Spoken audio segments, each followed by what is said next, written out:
La pause café avec Caroline Ricros. Bonjour Caroline. Bonjour Arnaud. Alors là, à la pause café, c'est la question que je me posais en regardant votre chronique. Je me dis, mais est-ce que les salariés parlent de ça ou est-ce qu'ils s'interrogent sur la peur de perdre leur emploi à cause des algorithmes et de l'intelligence artificielle? Vous nous parlez justement de management et d'intelligence artificielle.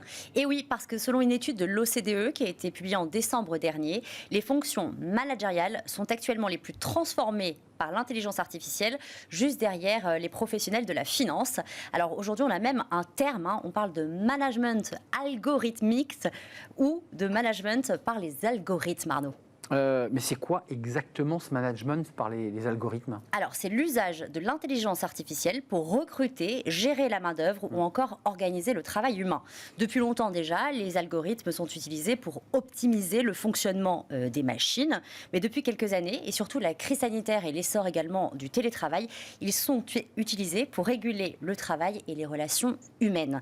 L'intelligence artificielle est notamment utilisée aujourd'hui dans les grandes entreprises en matière de recrutement pour filtrer les candidatures ou encore évaluer les candidats au cours d'entretiens en ligne. Pour vous donner un exemple, le groupe L'Oréal utilise les algorithmes pour gérer ses plus de 100 000 candidatures annuelles pour les stages. 100 000 candidatures. Donc effectivement, il faut filtrer un peu. On filtre avec les algorithmes. Et on sélectionne. Autre utilisation de l'intelligence artificielle, Caroline, c'est la gestion, alors très concrète, de la main-d'œuvre. Et oui, ça va de l'organisation, de la répartition des tâches, au suivi du travail du salarié, voire aux prises de décision concernant par exemple la promotion d'un employeur ou même son licenciement. Et puis l'intelligence artificielle modifie aussi de plus en plus l'organisation du travail même, l'organisation du travail humain. D'abord, elle récupère certaines tâches que le salarié exerçait avant. Les tâches peut-être les plus simples, mais ça modifie quand même l'organisation du travail. De même, elle développe de plus en plus les relations robots-humains.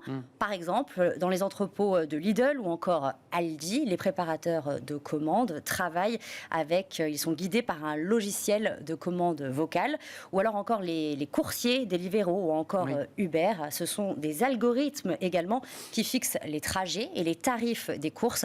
D'après le cabinet de conseil Gartner, d'ici à 2024, 30% même des équipes n'auront plus de patron. Elles se géreront en fait toutes seules grâce à ces algorithmes. Grâce ou à cause. C'est le cinquième élément, on les voit taper sur ces téléphones qui sont liés justement à ça. C'est vrai, je cherchais un film qui ressemble un peu. Il y a un petit peu de cinquième élément. C'est quoi les avantages justement et les inconvénients, alors vous l'avez évoqué, de ce management algorithmique? Eh bien, les avantages, c'est surtout au niveau des entreprises, forcément, que l'utilisation de l'intelligence artificielle est intéressante. Elle permet en fait d'améliorer la productivité. Selon une étude d'ailleurs réalisée en 2016 par le cabinet de conseil Accenture, l'intelligence artificielle pourrait contribuer à augmenter la productivité mondiale de 40% d'ici 2035 et 20% en France, c'est énorme. Pas étonnant donc que 42% des entreprises de l'Union européenne utilisent au moins une technologie de l'intelligence artificielle. C'est 36% des entreprises en France. D'accord. Et ce management justement par les algorithmes, est-ce qu'il a pour le coup de ce côté-là un avantage pour les salariés? Pas vraiment. Alors peut-être que l'avantage, ça facilite peut-être certaines tâches des salariés, mais il y a quand même pas mal de peut-être points négatifs ou en tout cas de risques avec cette intelligence artificielle pour les salariés. D'abord, il peut amener à une surveillance abusive. Alors, il existe de nombreux exemples. Le plus frappant, peut-être, c'est Amazon, notamment aux États-Unis, qui a mis en place, tenez-vous bien, des dispositifs portatifs afin de contrôler la productivité de ses employés et même de mesurer la durée de la pause pipi. Et ce qui est le plus grave, c'est que si ces dispositifs détectent trop d'infractions, ils peuvent déclencher une rupture automatique du contrat de travail. Il n'y a pas rien à faire, quoi. Indépendamment de la faisabilité pratique des objectifs fixés. Donc, si jamais il y a trop d'infractions avec ce système-là, le salarié peut être licencié. Le site américain même The Verge a révélé que plus de 10% des travailleurs d'un entrepôt d'Amazon avaient été licenciés par algorithme pour manque de productivité, Arnaud. Alors, depuis le début de la crise Covid, ces nouveaux procédés de surveillance des travailleurs sont considérablement déployés.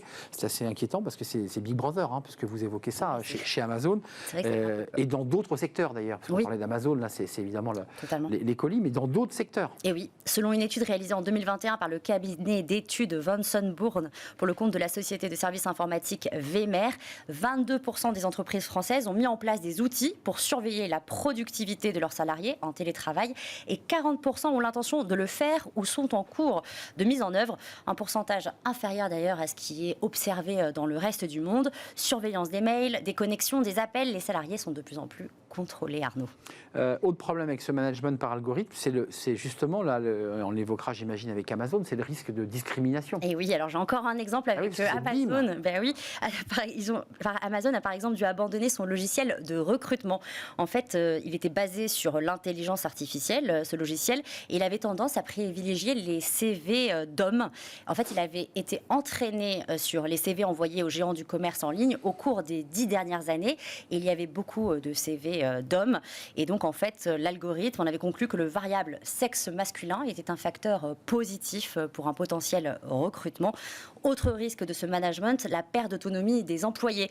Guidés de plus en plus par des machines dans leurs tâches, il y a une sorte de déshumanisation qui s'organise. Enfin, avec ce type également de management, des emplois vont disparaître. Selon une étude de l'OCDE, 14% des emplois pourraient disparaître dans les 20 ans.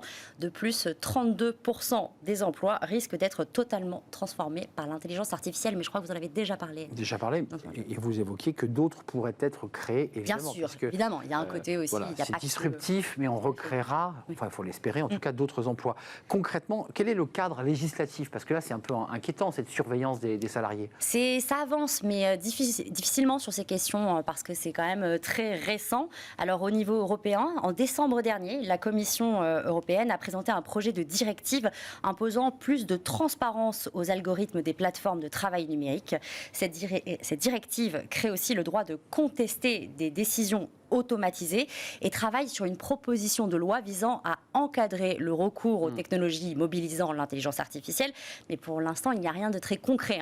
Dans des domaines jugés à haut risque, comme par exemple les ressources humaines, on l'a vu avec l'exemple d'Amazon, ces technologies devront garantir la traçabilité de leurs résultats et se voir impérativement chapeauté quand même par un être humain, justement pour ne pas faire le type se faire virer par le robot, là. Tout à fait. En France, le Code du travail et la Commission nationale de l'informatique et des libertés autorisent les solutions de surveillance des salariés à distance. Ça existe. Mais cette surveillance, elle doit être proportionnée. Et puis, le salarié doit également en être informé. Il doit être au courant. Enfin, à l'étranger, si on va aux États-Unis, l'Illinois est devenu le premier État à mettre en place en 2019 une véritable loi qui offre une protection aux travailleurs dans le domaine des ressources humaines. Alors, elle oblige, par exemple, l'employeur à demander la permission au candidat avant d'enregistrer une vidéo de son entretien à distance et d'y appliquer des algorithmes d'intelligence artificielle. Elle doit également l'informer des critères que le logiciel va utiliser pour l'évaluer et supprimer toutes ces données dans un délai de 30 jours. Donc la loi a encore un petit peu de route à faire. Il y a encore pas mal de avec évidemment comme ça, avec des zones grises. Merci Caroline Ricros de nous avoir éclairé sur cette question des algorithmes dans le management et dans les ressources humaines, évidemment, qui est le cœur évidemment des sujets de l'émission Smart Job. La transition ne va pas être facile, mais on va parler du Club Méditerranée. Il y a aussi probablement des algorithmes, mais il y a beaucoup d'hommes, beaucoup de femmes et d'hommes qui, évidemment, vous le savez, animent, accueillent, restaurent tous les touristes français, bien sûr, mais dans le monde entier. C'est une entreprise patrimoniale qui a fait un sacré bout de chemin depuis les années 60-70, avec ce côté un peu post-hippie. C'est devenu aujourd'hui une entreprise de tourisme de luxe. On accueille la DRH Corporate et talent du Club Med juste après la pause.